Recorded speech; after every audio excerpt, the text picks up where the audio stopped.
Hello everyone, welcome back. In part 3b, I will be covering the history and significance of the Baha'i festival of Rizvan, particularly the 1st, 9th, and 12th days. On the afternoon of April 22nd, 1863, Baha'u'llah departed from his house in Baghdad, passing through crowds of companions and locals, traveling across the river Tigris by boat to the Garden of Rizvan, a name given by Baha'u'llah to describe the Najibiyya garden in Baghdad. Among the known companions with whom he initially traveled to the garden included his sons and secretary Mirza Agha Jan. Afternoon prayers were read upon arrival to the Garden of Rizvan. It was at this moment when Baha'u'llah declared that he was the one whom God shall make manifest. Over the next 11 days, friends, including the governor of Baghdad, came to visit him and bid farewell. The ancient beauty's ascent upon his throne took place at the very moment the people arose to offer the afternoon prayer unto God, the Almighty, the Beauteous. Even in this there are signs for those who are well assured, evidences for them that discern, and illusions for such as have been endued with insight. The beauty of the All-Merciful tarried in the Garden of Rizvan for 12 days, during which the hosts of the concourse on high, the well-favored angels of God, and the souls of his messengers circled day and night round the tabernacle of grandeur in the pavilion of inviolable sanctity, guarding and protecting the people of God from the hosts of the evil one. Blessed then be God, who manifested this incomparable, this glorious station. Days of Remembrance, selections from the writings of Baha'u'llah. The promised day of God is come. He, who is the manifestation of the Adored One, hath been established upon the throne of his name, the All-Loving, and the sun of his bounty hath cast his rays upon the seeing and seen alike. Wherefore renounce ye, O denizens of the realms of limitation, that which ye possess. Adorn your temples with his glorious vesture, and behold with untainted vision him who is the luminous beauty of God, seated upon the throne of glory in his transcendent, his almighty and all-subduing sovereignty. All praise be to the best beloved, who hath revealed his hidden beauty with such manifest authority. Days of Remembrance, selections from the writings of Baha'u'llah. This moment marked the start of the Baha'i faith. Gradually, over the next 4 years, Baha'u'llah's announcement spread farther to the public. Baha'u'llah revealed years later in a tablet that 3 announcements had been made on the first day of Rizvan. As a guidance to followers, Baha'u'llah prohibited conflict for promoting or defending the faith, and rather promoted and advanced the ideals of peace and love. The second announcement foretold that the next prophet would not arrive until a full 1,000 years had passed since the arrival of the Baha'i faith. The third announcement highlights the manifestation of God in all things, indicating Baha'u'llah's arrival to the Garden of Rizvan as a spiritual global transformation, whereby all of humankind is instilled with the splendor of God's names.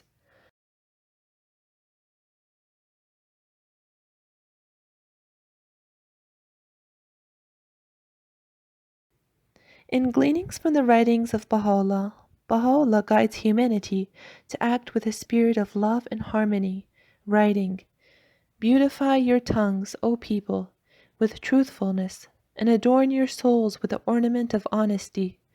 Beware, O people, that ye deal not treacherously with anyone. Be ye the trustees of God amongst his creatures, and the emblems of his generosity amidst his people. Illumine and hallow your hearts. Let them not be profaned by the thorns of hate or the thistles of malice. Ye dwell in one world, and have been created through the operation of one will. Blessed is he who mingleth with all men in a spirit of utmost kindliness and love." Due to rising river waters, Baha'u'llah's family had been unable to accompany him until the 9th day at Rizvan.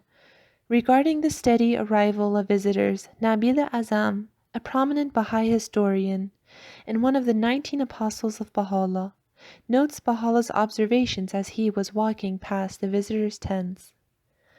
Consider these nightingales, so great is their love for these roses, that sleepless from dusk till dawn they warble their melodies, and commune with burning passion, with the object of their adoration. How then can those who claim to be afire with the rose-like beauty of the beloved choose to sleep? As quoted in Shoghi Effendi's God Passes By. On the 12th day, Baha'u'llah would depart to another garden temporarily until final preparations were made before the commencement of Baha'u'llah, his family, and accompanying party on a 3-month-long journey to Istanbul. Numerous numbers of visitors came to bid farewell to the Prophet on the 12th day. An aura of sorrow, anguish, and woe permeated throughout the land as despondent visitors, men and women, young and old, hesitatingly said their goodbyes, many begging Baha'u'llah to stay. Believers and unbelievers alike sobbed and lamented.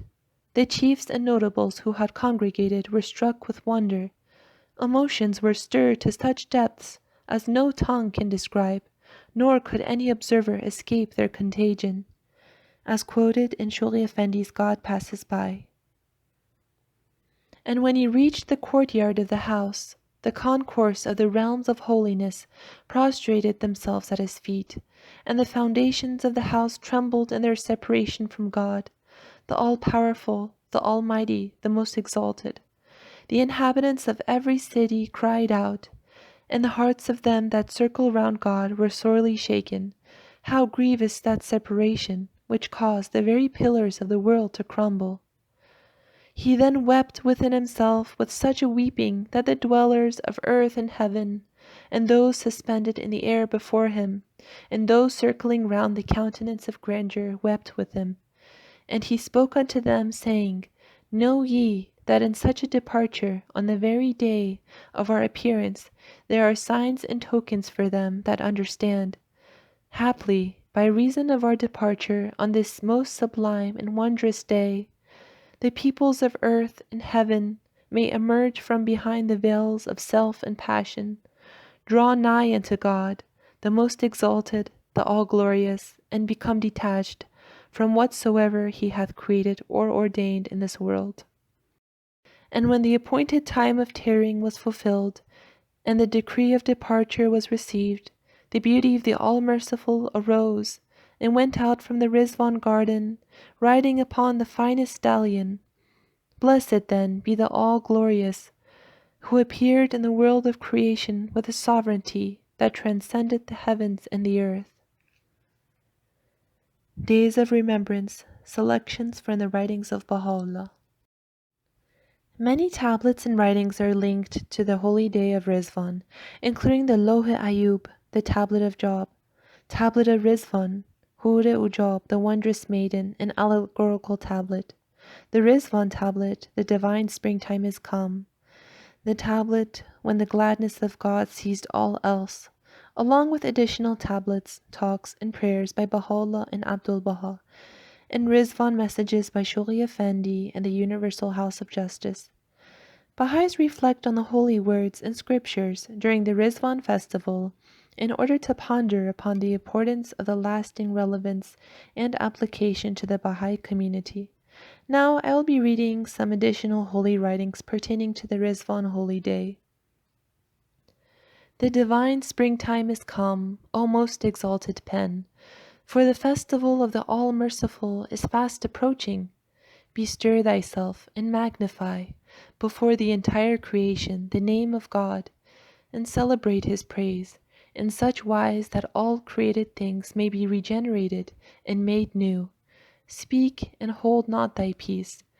The day star of blissfulness shineth above the horizon of our name, the blissful, inasmuch as the kingdom of the names of God hath been adorned with the ornament of the name of thy Lord, the Creator of the heavens. Arise before the nations of the earth, and arm thyself with the power of this most great name, and be not of those who tarry.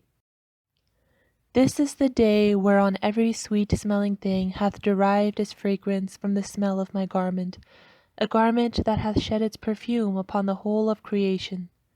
This is the day whereon the rushing waters of everlasting life have gushed out of the will of the All-Merciful. Haste ye with your hearts and souls, and quaff your fill, O concourse of the realms above. Days of Remembrance, selections from the writings of Baha'u'llah.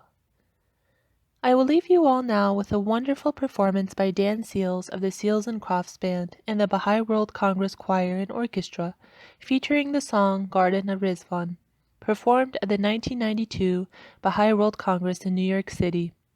Enjoy and have a very joyous Rizvan. Thank you for watching part 3 of my channel. To acquire more information about Rizvan or about the Baha'i Faith in general, please visit Baha'i.org, the official website of the Baha'i Faith. Take care, everyone.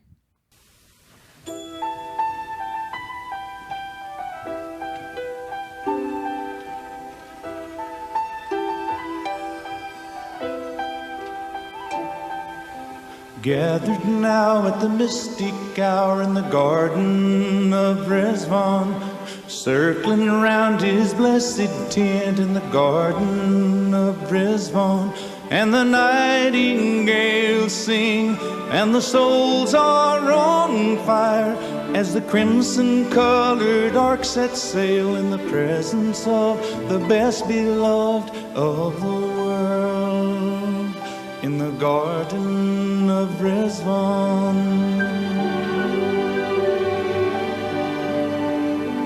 The fragrance of the rose is strong in the Garden of Rizvan. The friends are silent, struck with awe in the Garden of Rizvan, as the Ancient of Days lifts amid veils of light, and the new creation sings with joy in the presence of the best beloved of the world, in the Garden of Rizvan.